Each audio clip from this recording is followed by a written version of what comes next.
At this point in the conversation, how we're not having a conversation about the 25th Amendment it's beyond the pale at this point. Look, everybody knows, whether it's people here in this country watching, people in his inner circle watching, or people from around the world watching. Everybody knows Joe Biden is compromised. Everybody knows Joe Biden is not up to the job. Nobody believes he's running this thing.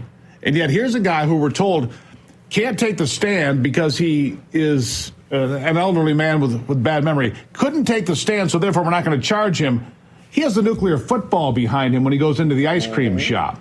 I mean, how dangerous is that? This is the guy going in to buy 2 scoops, and he doesn't have 2 scoops, if you know what I'm saying. Yeah. And we're letting him have the nuclear football, all right? And then there's David, am I wrong? Then there's Kamala Harris, who says, Coach, put me in. I'm ready to go. Put me in. And I would imagine there are a lot of Americans who are more frightened of that than they might be frightened of Joe Biden. Well, here's the thing, Terrence, and I've given this a fair amount of thought lately, and there's truth to what you just said, no question. Kamala Harris is more unpopular than Joe Biden, but more competent. But here's the real challenge. Because I think we all agree here that Joe Biden's not the guy calling the shots on a day-to-day basis or even on a basis at all.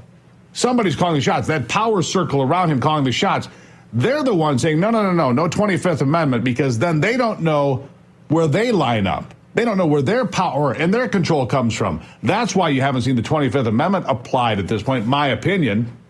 Because Kamala Harris, if they felt, well, we can put her in, but then they don't know what's the pecking order then. It all gets shuffled around. And the people inside that tight inner circle around Joe Biden telling him, okay, Joe, we're going to do this, we're going to say this, we're going to go out and do this, whatever it might be, that pecking order gets shaken up. And I believe it is those people deep inside the deep state that are surrounding Joe Biden that have their hands on the levers of power right now that refuse to let go. Not just Jill Biden. Yep. Because she refuses to give up that power and that prestige and that opulent lifestyle as well. But it's those people that are calling the shots that are the ones that are insulating him against the 25th Amendment at this point. So that's why you don't see him out in public hardly at all. Because every time they send him out there, Terrence, there is the potential that is the last time he goes out because something really outrageous happens and they cannot keep the lions at bay, if you will.